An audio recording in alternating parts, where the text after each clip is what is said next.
প্রত্যেকের চেহারা এক, প্রত্যেকে বাংলা ভাষায় কথা বলছে। কে বাংলাদেশি আর কে ভারতীয় কে করে চিনবেন? আজকে বাংলাদেশ বর্ডার কিছুটা সিকিউরড হয়ে যাবার পর কুচবিহারকে কেন্দ্র করে সারা ভারতবর্ষে বিভিন্ন সন্ত্রাসবাদী সংগঠন তারা তাদের মডিউলকে ছড়িয়ে দিয়েছে। কোভিড কালে এর সংখ্যা বেড়েছে, র্যাডিকালাইজেশন বাড়ছে।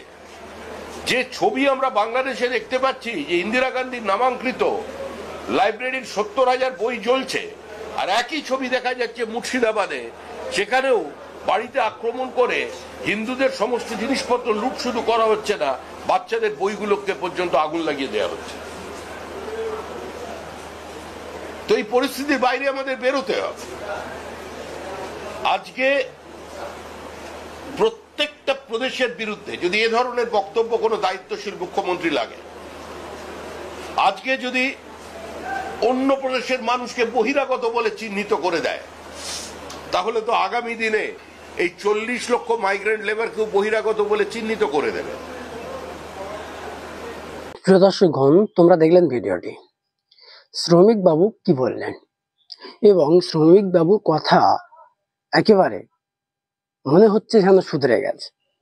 জানি না কেন শুভেন্দু অধিকারী বিগত কয়েকদিন ধরে যে কথা কপনগুলো বলে বলে আসছে, যে শুধু বাংলায় কথা বললে বাঙালি নয়, শুধু বাংলায় কথা বললেই সে বাঙালি, মুসলিম নয়, সে রোহিঙ্গা, এরকম ভাবে মন্তব্য করে করে করে করে এখনো পর্যন্ত করে আসছেন।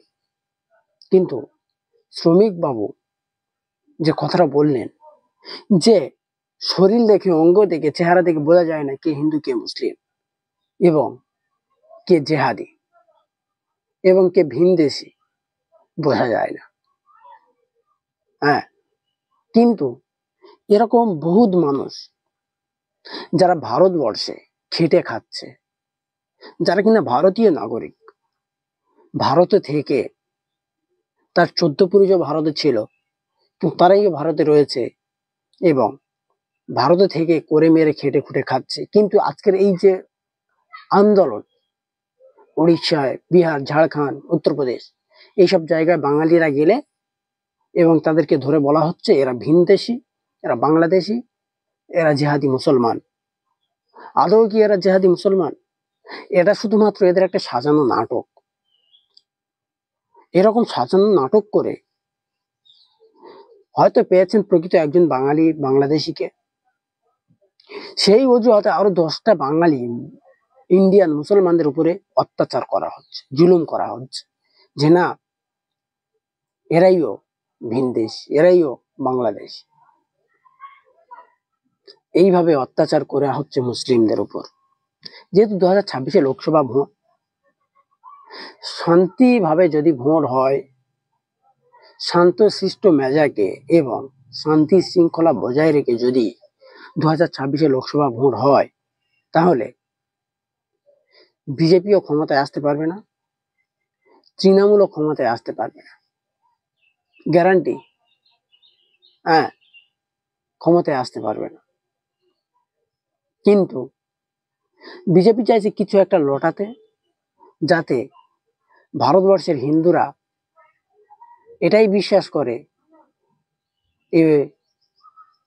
বাইরের থেকে বহুত মুসলমানরা এসে টিএমসি কে ভোট দিয়ে বড় করাচ্ছে, এবং টিএমসি দেরকে এটাও প্রমাণ করাতে চাইছে যে টিএমসি যত ভোট পেয়েছে সব ভিনদেশি জিহাদি মুসলমানদের ভোটে বড় হয়েছে, এরকম কিছু প্রমাণ করতে চাইছে বিজেপিরা, আরএসএসরা।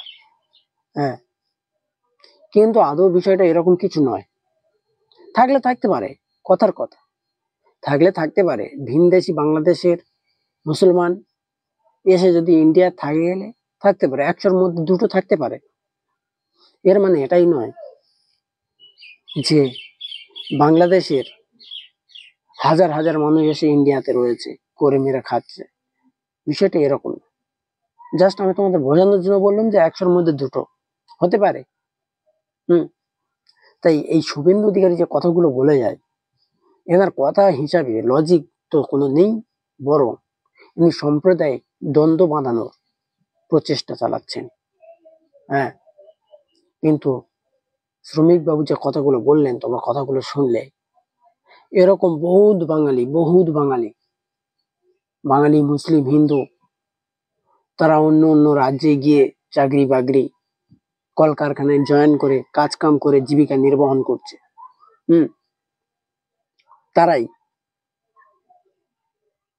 যদি এই ধরনের কথাবার্তাগুলো বলে বিজেপি সরকার বা বিজেপির এই চোরচামটা শুভেন্দু অধিকারীদের মতো দালালরা, তাহলে এই সাধারণ খেটে খাওয়া বাঙালিরা কোথায় যাবে? বাঙালি জেহাদি করছে, মুসলিমরা জেহাদি। শুভেন্দু অধিকারী নিজেই ভিনদেশী, ওনার নিজের বাসস্থান এখানে নয়, উনি নিজেই অন্য দেশ থেকে এসছে। এরকম বহুত হিন্দু এসে বাংলাদেশ থেকে এখানে রয়েছে। শুধু মুসলিমদের দাবড়ালে তো হবে না, হিন্দুদেরকেও তো দাবড়াতে হবে না। অনেক হিন্দু এসে রয়েছে, সেটা তদন্ত করুক, বার করুক। শুধু মুসলিমরা ভিনদেশী নয়, শুধু মুসলিমরা এখানে ভিনদেশী এসে থাকেনি, হিন্দুরাও এসে রয়েছে।